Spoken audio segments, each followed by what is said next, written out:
नमस्कार। आज के इस इम्पॉर्टेंट वीडियो में हम बात करेंगे जीएसटी पोर्टल पर 1 अक्टूबर 2024 से लागू होने जा रही एक बिग अपडेट के बारे में। जी हां, 1 अक्टूबर 2024 से जीएसटीएन पोर्टल पर इनवॉइस मैनेजमेंट सिस्टम यानी आईएमएस लॉन्च किया जा रहा है। तो आइए जानते हैं क्या है ये आईएमएस और इसके एडवांटेजेस के बारे में। आईएमएस एक फैसिलिटी है जिसके द्वारा रेसिपिएंट टैक्सपेयर्स अपने सप्लायर्स की इनवॉइसेस को एक्सेप्ट रिजेक्ट कर सकते हैं। यानी इस फैसिलिटी द्वारा इनवॉइस मैचिंग को फैसिलिटेट करने का प्रयास किया गया है।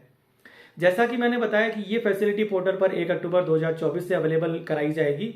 ये फैसिलिटी रेसिपिएंट टैक्सपेयर के डैशबोर्ड पर अवेलेबल होगी और इसमें सप्लायर्स द्वारा जीएसटीआर 1(1)A या आईएफएफ में सेव की गई टैक्स इनवॉइसेस रिफ्लेक्ट होंगी। इन इनवॉइसेस के संबंध में रेसिपिएंट टैक्सपेयर्स को जो ऑप्शन दिए जा रहे हैं वो होंगे एक्सेप्ट, रिजेक्ट एंड पेंडिंग।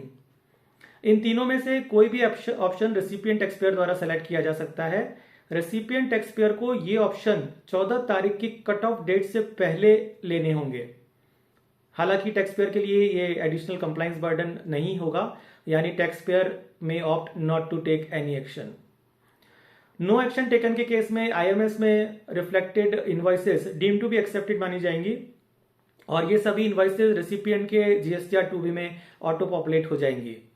यदि रेसिपिएंट द्वारा एक्सेप्ट ऑप्शन सेलेक्ट किया जाता है तो एक्सेप्टेड इनवॉइसेस ही 2B में रिफ्लेक्ट होंगी और अगर कोई इनवॉइसेस रिजेक्ट कर दी गई है तो वह 2B में रिफ्लेक्ट नहीं होंगी।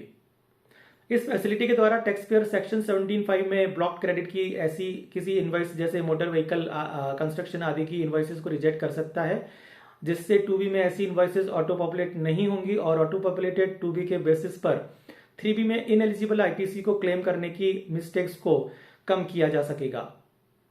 इन अदर वर्ड्स, सेक्शन 17(5) में ब्लॉक क्रेडिट जैसे कंस्ट्रक्शन या मोटर व्हीकल की आईटीसी को रिजेक्ट किया जा सकेगा और ऐसी किसी भी इनवॉइस को आईटीसी के रूप में क्लेम करने की मिस्टेक्स अवॉइड की जा सकती है।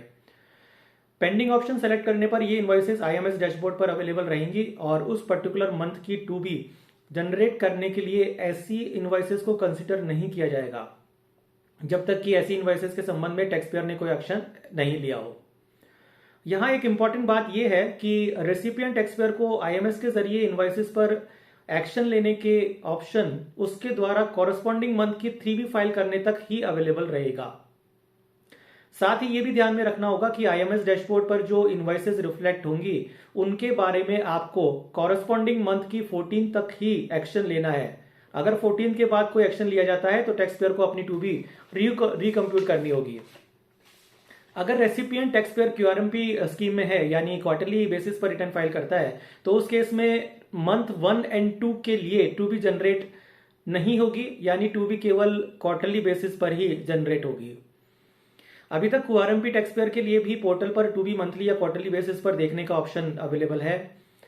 मेरे ओपिनियन में फर्स्ट 2 मंथ्स के लिए 2B जनरेट नहीं होने पर क्यूआरएमपी टैक्सपेयर्स को अपनी self assess tax liability calculate करने में परेशानी आ सकती है। जैसा कि हम जानते हैं कि क्यूआरएमपी टैक्सपेयर क्वार्टरली बेसिस पर 3B फाइल करता है, लेकिन सेल्फ असेसमेंट बेसिस पर यदि कोई टैक्स पेबल निकलता है तो वो 24th of each month deposit करना होता है। एक और इंपॉर्टेंट बात यह है कि आईएमएस पर आरसीएम इनवर्ट सप्लाईज और सेक्शन 16(4) में या पीओएस रूल के बेसिस पर रेस्ट्रिक्टेड इनवॉइसेस शो नहीं होंगी, यानी ऐसी इनवॉइसेस के संबंध में किसी भी प्रकार का कोई ऑप्शन अवेलेबल नहीं होगा और ये इनवॉइसेस डायरेक्टली रेसिपिएंट के 2B में रिफ्लेक्ट होंगी। जीएसटीआर 2B को अब से सीक्वेंशियल किया जा रहा है, यानी कि प्रीवियस पीरियड की 3B फाइल होने के बाद ही 2B जनरेट होगी। एक और इंपॉर्टेंट पॉइंट ये है कि रेसिपिएंट टैक्स पेयर द्वारा अगर ओरिजिनल क्रेडिट नोट या अमेंडेड क्रेडिट नोट को रिजेक्ट कर दिया जाता है तो सप्लायर की आउटवर्ड टैक्स लायबिलिटी इंक्रीज हो जाएगी। साथ ही सप्लायर द्वारा अगर किसी इनवॉइस में अपडेशन किया जाता है तो ये अपडेटेड इनवॉइस आईएमएस में रिफ्लेक्ट होंगी।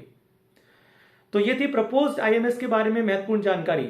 1 अक्टूबर से ये सिग्निफिकेंट चेंज जीएसटीएन पोर्टल पर आपको देखने को मिलेगा और टैक्स पेयर्स के साथ कंसल्टेंट्स और अकाउंटेंट्स को भी अब इस न्यू सिस्टम को समझना होगा और देखना यह है कि to what extent this is going to improve the system of ITC flow in GST. Thank you very much.